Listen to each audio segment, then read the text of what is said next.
झीलों का नज़ारा इंसानों को शांति और सुकून का एहसास कराता है। यही वजह है कि लोग छुट्टियों में ऐसी जगहों पर जाना पसंद करते हैं जहां पहाड़ियों के बीच झीलें हों। जरा सोचिए, आप भी किसी ऐसी ही झील को देखने गए हैं और आपको अचानक से वहां मछलियों की जगह नरकंकाल तैरते हुए दिख जाए तो क्या होगा? जाहिर सी बात है, आप वहां से डर के भाग जाओगे। हिमालय के रूपकुंड झील की कहानी भी कुछ ऐसी ही है। समुद्र तल से करीब 16,500 फीट की ऊंचाई पर स्थित यह झील हिमालय की 3 चोटियों, जिन्हें त्रिशूल के नाम से जाना जाता है, उनके बीच है। त्रिशूल को भारत की सबसे ऊंची पर्वत चोटियों में गिना जाता है, जो कि उत्तराखंड के कुमाऊं इलाके में है। दिलचस्प बात यह है कि यह झील साल के ज्यादातर समय जमी रहती है, लेकिन जब झील पर जमी बर्फ पिघलती है तो यहाँ मौजूद इंसानी कंकाल आसानी से दिखाई देते हैं। इस कहानी की शुरुआत 1942 में होती है, जब यहाँ पर एक ब्रिटिश फॉरेस्ट गार्ड को सैकड़ों नर कंकाल मिले थे। उस समय यह झील पूरी तरह से इंसानी कंकाल और हड्डियों से भरी थी। अब तक इस झील से 600 से 800 मानव कंकाल बरामद हुए हैं। यहाँ पर मिली हड्डियों को लेकर काफी अफवाहें और कहानियां प्रचलित है, मगर कोई नहीं जानता कि क्या सच है और क्या झूठ। जब यहाँ पर कंकाल मिले तो माना जा रहा था कि यह सभी कंकाल जापानी सोल्जर्स के होंगे, जो सेकेंड वर्ल्ड वॉर के दौरान भारत में ब्रिटेन पर आक्रमण करने के लिए हिमालय के रास्ते घुसे थे। उस समय ब्रिटिश गवर्नमेंट ने फौरन इन कंकालों की जांच के लिए एक साइंटिस्ट की टीम को बुलाया। जांच के बाद पता चला कि यह कंकाल जापानी सोल्जर्स के नहीं बल्कि उससे भी ज्यादा पुराने थे। इसके बाद टाइम टाइम पर इन कंकालों पर रिसर्च होती रही। इन रिसर्च के आधार पर वैज्ञानिकों के अलग अलग मत सामने निकल कर आए। कई वैज्ञानिकों का कहना था कि इन सब की मौत बर्फीले तूफान की वजह से हुई थी, तो कुछ का कहना था कि इन सब की मौत किसी महामारी के कारण हुई थी। 2004 में हुए एक रिसर्च ने रूपकुंड झील से जुड़े कई चौंकाने वाले खुलासे किए। इस रिसर्च के जरिए यह पता चला कि यह कंकाल 12वीं से 15वीं सदी के बीच के थे।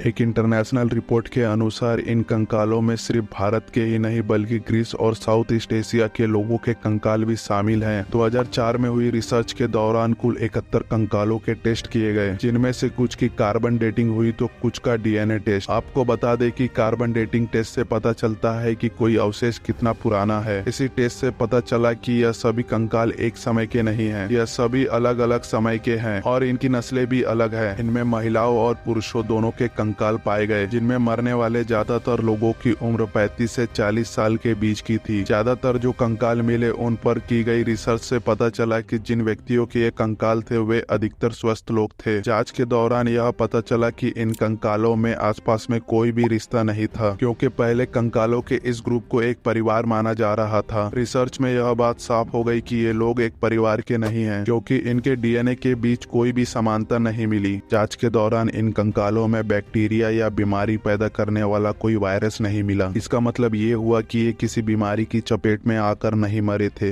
एडियन हार्नी नाम की एक साइंटिस्ट ने बताया कि ये सारी मौतें किसी एक हादसे के कारण नहीं हुई है, बल्कि इन सभी लोगों की जान अलग अलग हादसों में गई थी। कुछ कंकालों की हड्डियों में फ्रैक्चर पाए गए थे जो गिरने पड़ने से हो सकते हैं। इससे ये अंदाजा लगाया जा सकता है कि शायद ये लोग किसी तूफान में फंस गए थे, लेकिन यह सभी बातें अभी तक साबित नहीं हुई है। आपको जानकर हैरानी होगी कि हिमालय पर्वत पर रहने वाली महिलाओं के एक प्रसिद्ध लोकगीत में एक माता का वर्णन आता है। ऐसा कहते हैं कि यह माता उन लोगों पर बहुत क्रोधित हुआ करती थी जो लोग यहाँ आकर पहाड़ों की खूबसूरती बिगाड़ा करते थे, और इन सभी लोगों की जानें भी इन्हीं माता के क्रोध के कारण हुई थी। अब इस बात में कितनी सच्चाई है यह तो कोई भी नहीं जानता। आज भी इस रूपकुंड झील के कई ऐसे रहस्य इस झील के भीतर दफन है, इसलिए इस झील में प्रवेश करना मना है। लोगों का कहना है कि यहाँ अक्सर कई सारी रहस्यमय घटनाएं होती रहती हैं। तो दोस्तों, आज के इस वीडियो में इतना ही। उम्मीद है कि आपको वीडियो पसंद आया होगा। अगर पसंद आया हो तो हमें सपोर्ट करने के लिए इस वीडियो को लाइक, शेयर और हमारे चैनल को सब्सक्राइब करें। और आपके क्या विचार है इस वीडियो को लेकर हमें कमेंट करके जरूर बताएं। जय हिंद।